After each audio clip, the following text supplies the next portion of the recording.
도대체 이걸 어떻게 하면 좋지? 무슨 뭐 백일장 잔치하듯이 논리도 없고 근거도 없고 염색을 하고 올려다가 일부러 안 하고 왔어. 왜요? 응? 왜요? 아무래도 좀 연식이 좀 있어 보여야 욕하는 놈도 덜 있을 것 같고. 그래도 몇 개 좀 적어 와야 되는 거 아니야? 진짜 아무것도 안 갖고 왔고. 쌩입니다. 진짜 쌩입니다. 그래도 부동산 이야기부터 하네. 그쵸. 나름대로 성공했다고 봅니다. 저 정부에서는. 왜 그러냐면 저 같은 사람 기본적으로 이제 제가 굉장히 괴로워요. 지금 사실은 괴로운데 저는 사실 예전부터 나는 뭐 정부 입장에서 봤을 때는 뭐 어찌됐든 타켓이 될 것이다라고 생각을 하고 내 나름대로는 조심해 왔어요. 뭐 세금 내는 것도 그렇고 또 저 뭐 이번에도 그렇지만 굉장히 저기 자료 소명하라 그래가지고 제출 많이 했거든요. 올 초에도 그렇고 일부러 그러는 건지 저를 맞춰서 그러는지는 모르겠습니다만 어찌됐든 저는 사실은 세금 저하고도 거래하신 분들 많이 계시지만 세금도 잘 챙겨서 내고 그렇게 해요. 하다못해 제가 2만 원짜리 우리 톡방이 한 달에 22,000원인데 그것도 다 세금 신고 다 하거든요. 그래서 그게 그렇게 해야 되는 게 사실은 또 맞기도 하고 예전에부터 한 10년 가까이 전부터 제가 이거 잘해야 되겠다 싶어서 그냥 쭉 사실은 해오고 있었는데 그러다 보니까 저는 제가 가지고 있는 집은 지금 살고 있는 집 한 채밖에 없어요. 한 채밖에 없고 전부 다 이제 법인으로 투자가 다 돼 있고 또 한때 그랬지만 갖고 있던 물건 법인으로 넘기고 뭐래 해가지고 이렇게 사실은 다 하고 있었는데 우리가 알고는 있었어요. 그래서 법인이 어느 정도 규제는 할 것이다라고 이야기했지만 엄청나게 많이 쪼였죠. 지금 사실은 종부세 같은 경우에도 굉장히 지금 힘들어지는데 저는 저 같은 경우에도 내년에는 상당히 힘들어지는 상황이라서 저 같은 놈을 갖다가 공격을 하기 위해서 정부에서 머리를 쓴 것 같은데 대단히 효율적으로 저를 괴롭히는 데 있어서는 아주 성공적이었다. 이렇게 이야기할 수 있겠고 조기의 성과가 있지 않겠느냐라는 생각을 하면서 저 같은 경우에는 사실은 하루 종일 사무실에서 모니터 저는 모니터 2대 이렇게 노트북 이렇게 보고 이쪽에 내 보유 리스트 엑셀로 원래 정리해 놓잖아요. 정리해 놓고 쳐다보고 있어요. 이렇게 쳐다보고 어쩌지 이걸 어떻게 해야 되는 거야 이거 지금. 도대체 이걸 어떻게 하면 좋지? 방법이 없잖아. 지금 공제도 안 돼. 그리고 6% 그냥 그대로 맞아야 되는데 이거 그러면 엄청 크잖아요. 다시 지금 개인으로 갖고 오고 또 이거는 그러면 이거 하나 팔아가지고 이제 몇 년 대비해서 그냥 저게 해야 되나?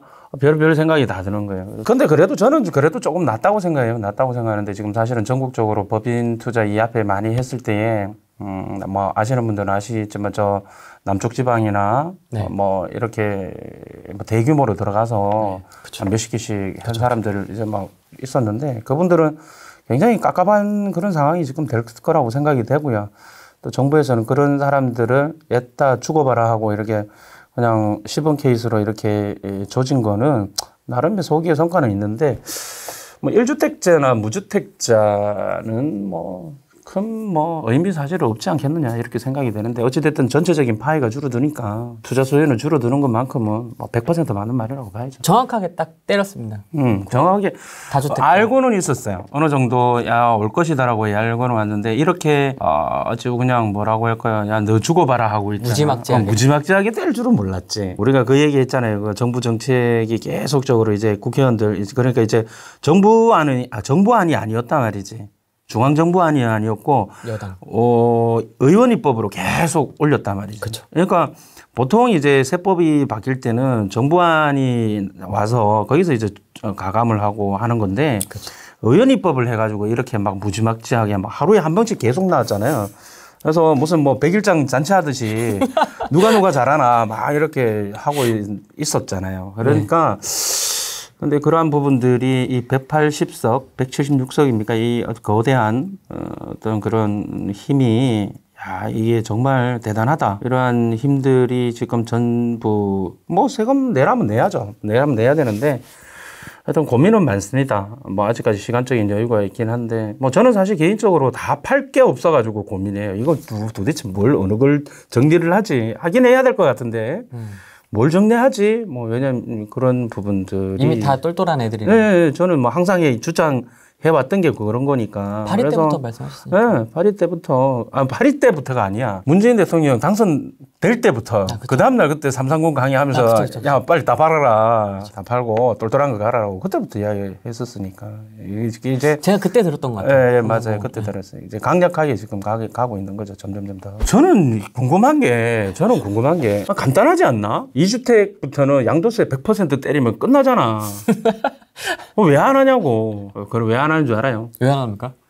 진짜 그렇게 하면 독재 국가구나 사회주의 국가구나라고 사람들이 다 인식을 하기 때문에. 그러니까 그 정도까지는 자기들도 자신이 없는 거야. 지금도 이미 뭐 거의 그러니까 지금은 프레임의 싸움이지. 제가 계속 이야기했지만 표가 어느 쪽이 많으냐에 따라서 거기에 따라 전반적으로 사실은 움직이는 거지. 논리도 없고 근거도 없고 뭐 아무런 어떤 그런 이렇게 해야지만 된다라는 어떤 그런 건 없어요. 이 사람들이 이야기하는 거는 공공의 이익, 공공을 위해서 모든 것을 할 수 있다라고 이야기를 하는데 그놈의 공공. 그래서 이 공공 때문에 뭐 지금 뭐 엄청나게 지금 문제가 사실은 많죠. 지금 가장 중요한 건 당장 내년에 서울하고 부산 선거만 해도 맞아요. 시장 선거만 해도 압도적으로 만약에 민주당을 제외한 다른 당의 후보가 당선이 됐을 경우에는 쉽게 그렇게 왜냐면 아이러니하게 지금 현 정부에서는 모든 정책이 어떤 그 표를 위해서 숫자 노름을 하고는 있지만 반대로 가장 또 겁을 내는 게 결국은 지지율이단 말이지. 네. 그게 이제 시각적으로 나타나게 되면 쉽게 더 폐악질을 하지 못하지 않을까. 서울은 지금 갈 수밖에 없어요. 여러 가지로. 뭐 저뿐만 아니라 다른 분들 다 이야기를 하지만. 네. 지금 가장 핵심적인 게 저는 첫 번째는 그거예요. 뭐냐면 집을 팔 수가 없어. 양도세 때문에. 세금 때문에. 팔 수는 없는데 가장 중요한 건 뭐냐면 팔고 나면 못 사. 사실은 그게 제일 핵심이고 두 번째 핵심은 이제 돈이 쓰레기가 된다는 거. 돈이 너무 이제 가치가 없어지고 제가 항상 이야기하잖아. 부동산 가격이 오르는 게 아니라 돈의 가치가 떨어지는 거라고. 걔네들은 가만히 있어. 가만히 있는 건데 돈의 가치가 없어지다 보니까 아까 전에 우리 밥 먹으면서 그 얘기 했잖아. 지금 추경 또 재난지원금. 한다고 재난지원금 하는데 100만 원씩 했을 때 전번에 13조 원인가 14조 원인가 풀었단 말이에요. 다 소고기 사 먹었잖아. 소고기 사 먹는데 그 돈 버는 사람은 100만 원으로 어떤 가업을 일으킨다던가 할 수가 없어. 뭐 어떤 영업을 한다든가 창업을 한다든가 이렇게 100만 원 갖고 할 수 있는 게 없기 때문에 결국은 잠시 잠깐 기분 좋게 쓰는 거다 말이지. 그럼 그 쓴 돈이 다 어디로 가냐. 결국은 사업가나 자본가나 그쪽 계통에 있는 사람들이 돈 다 가져가고 그 돈은 결국 어디 가냐. 다시 어떤 자산의 투자가 이루어지는 부분이다. 그런데 이제 그 돈을 그러면 어디서 나오냐. 지금 국채 발행한다는 얘기 나오죠? 네. 돈이 없어요. 될지 안 될지. 뭐 국채 발행을 해?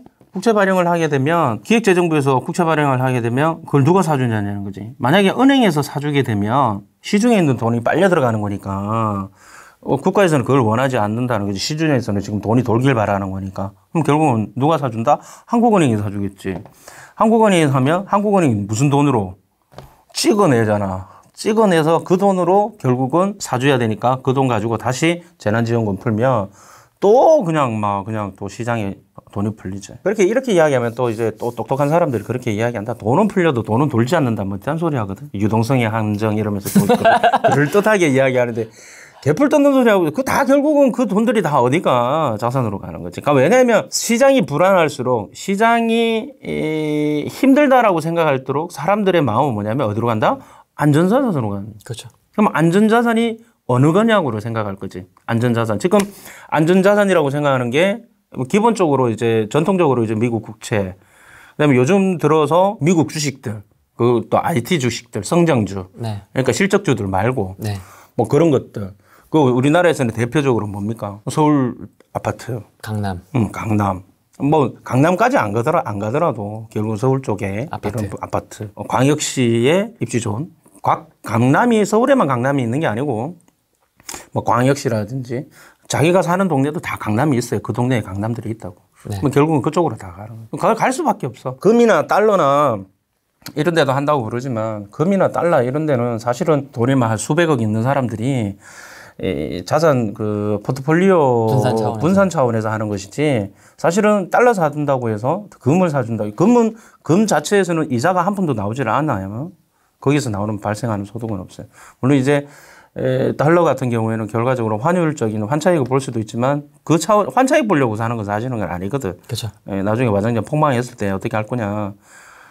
뭐 도망가려고 하는 거고 막 어떻게 보면 그런 측면에서 봤을 때 우리가 쉽게 즉 뭐냐면 돈이 수백억이 있는 사람들이 아니고 그냥 몇 억에서 뭐 1, 20억 있는 사람들이 가장 선호할 수 있는 것은 뭐다? 부동산밖에 없다라는 결론이 나올 수밖에 없다라는 거죠. 그러면 그 중에서 어디로 갈 거냐? 가장 안전자산이라고 생각하는 건 어디일 것이냐? 그러면 이제 누구나 가고 싶어하는 누구나 선호하는 쪽으로 가겠죠. 그건 뭐 이미 예견된 이야기고 더군다나 이제 정부 정책상 다주택자는 때려잡는 상황이고 결국 어찌됐든 집을 한 채, 뭐 많아도 두 채 이상을 가지고 있으면 굉장히 괴로운 상황이 벌어진다라면 개수 줄일 거고 뭐 뻔한 거잖아요. 이거는 제가 이야기하는 게 아니라 수많은 전문가들이 지금 이야기하고 있는 부분들이죠. 고위공직자분들은 아무튼 재테크를 잘했어요 이번 시즌에. 잘했죠. 네, 많이 올라갔습니다. 근데 저는 그거를 욕할 게 못 된다고 생각해요. 저는 개인적으로. 그게 왜 욕을 해? 그러면 저 진짜 웃기는 건 욕을 해야 되는 게 뭐냐면 1주택자면 능력이 있고 무주택자면 능력이 있다. 강남에 집 갖고 있으면 능력이 없다. 이런 잣대를 대는 게 너무 웃기는 거야. 이게 우리나라인가 싶고 이게 한국인가 싶고 내가 이런 한국에서 살고 있는가 싶기도 하고. 네. 그렇지 않아요? 생각을 한번 해봐요. 아니 능력 있는 사람들이 얼마나 많을 거예요. 그런데 무주택자여야 된다? 1주택자여야 지금 현재 그렇게 되고 있잖아요. 네. 그러니까 나는 그게 너무 아니다. 그건 인간적으로 그건 아니다. 그래서 고위공직자도 능력 있으면서 재테크도 잘하고 이런 것이 뭐 능력자지. 일 잘하는 사람은 뭘 해도 잘해. 우리 옛날에 우리 학교 다닐 때도 그렇잖아. 네. 공부도 잘하고 얼굴도 잘생기고 여자친구도 많고 개새끼지. 그러니까 사실은 굉장히 그런 사람들이 잘하는 것이지. 뭐 집이 없다고 해서 그 사람이 능력이 없다라는 것은 아니지만 적어도 그거를 아주 그냥 정책의 화두로서 삼는 것은 또 그렇게 보여주기 쇼를 하는 건 좀 아니다라고 저는 개인적으로 생각을 하고 모든 사람들이 그렇게 생각하지 않을까 생각해요. 말도 안 된다. 이런 얘기들이 있습니다. 법인 세금 너무 많다. 그러니까 이제 방법은 없어요. 바꾸는 수밖에 없지. 4년 버티고 바꾸는 수밖에 없지. 저도 개인적으로 그래요. 다주택자들은 이제 뭐 사실 덤비기가 사실은 쉽죠. 본인 포트폴리오 조정하기가 바쁘지. 뭐 투자를 한다던가 뭐 이렇게 하는 것은 좀 힘들지 않겠나. 이번 기회에 뭐 무주택자나 1주택자들은 뭐 갈아타기 한다던가 또 없는 분들이 사는 것은 이렇게 유의하더라도 다주택자가 공격적으로 취득세 뭐 12% 내면서 그렇게 과연 할 수 있을까? 또 법인이 또 12% 내면서 그렇게 할 수 있을까?